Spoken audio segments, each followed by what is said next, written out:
क्यों किए जाते हैं पिंडदान? क्या आपने कभी सोचा है कि हमारे पूर्वजों के लिए किए जाने वाले पिंडदान का वास्तव में क्या महत्व है?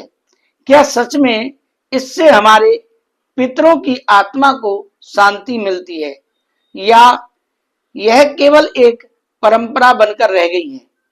और अगर पिंडदान न किया जाए तो क्या हमारे जीवन में अचानक आने वाली परेशानियां, रुकावटें और अशांति उसी का परिणाम हो सकती हैं? कहीं ऐसा तो नहीं कि हम अनजाने में अपने ही पूर्वजों को नाराज कर देते हैं और फिर जीवन में बार बार असफलता, आर्थिक संकट और मानसिक तनाव का सामना करना पड़ता है? सावधान, क्योंकि आज का यह विषय आपकी सोच को झकझोर देगा, और अगर आपने इस रहस्य को अंत तक नहीं जाना तो आप एक बहुत बड़ी सच्चाई से वंचित रह सकते हैं। इसलिए इस वीडियो को अंत तक जरूर देखें। और आगे बढ़ने से पहले आप सभी से निवेदन है कि हमारे फेसबुक पेज कथावाचक पंडित अमरचंद भारद्वाज को अभी फॉलो करें, वीडियो को लाइक करें और कमेंट में जरूर लिखें राधे राधे, जय श्री राधे, ताकि आपकी आस्था इस ज्ञान से जुड़ सके। मैं हूं आपका अपना कथावाचक पंडित अमरचंद भारद्वाज, और आज हम आपको बताएंगे पिंडदान का ऐसा रहस्य जिसे जानकर आप चौंक जाएंगे।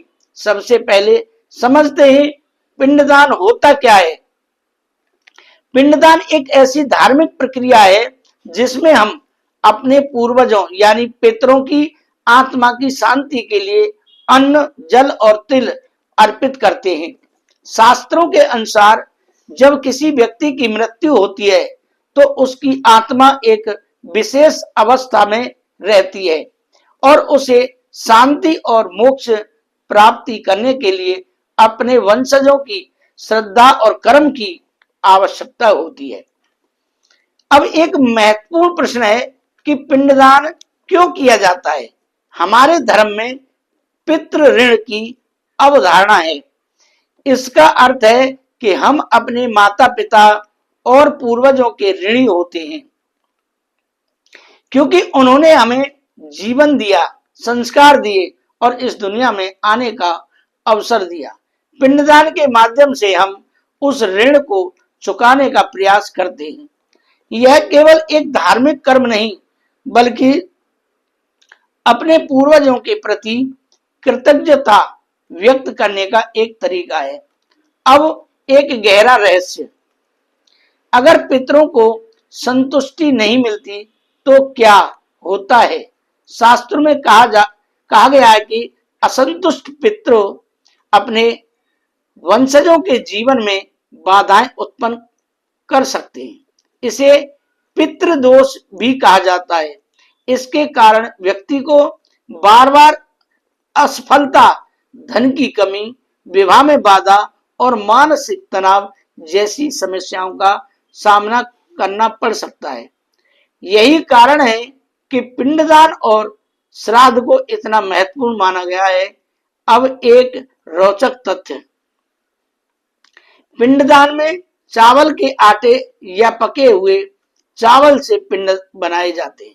यह पिंड हमारे शरीर का प्रतीक होते हैं और जब हम इन्हें अर्पित करते हैं तो यह एक तरह से हमारे पूर्वजों को ऊर्जा प्रदान करने का प्रतीक होता है।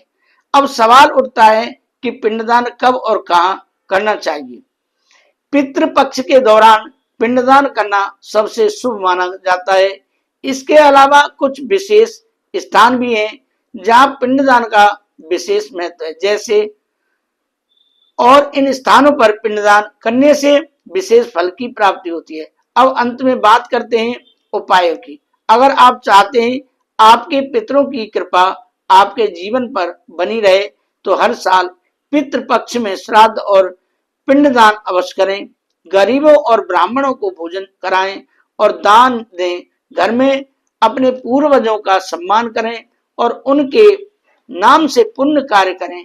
अगर आपको बार बार जीवन में बाधाएं आ रही हैं तो किसी योग्य विद्वान से सलाह लेकर पिंडदान अवश्य कराएं और सबसे जरूरी अपने माता पिता और बुजुर्गों का सम्मान करें, क्योंकि यही सच्चा पितृ तर्पण है। अगर आपको यह जानकारी उपयोगी लगी हो तो वीडियो को लाइक करें, शेयर करें और हमारे फेसबुक पेज कथावाचक पंडित अमरचंद भारद्वाज को फॉलो करना न भूलें। कमेंट में जरूर लिखें राधे राधे, जय श्री राधे, ताकि आपकी आस्था और मजबूत हो सके। राधे राधे, जय श्री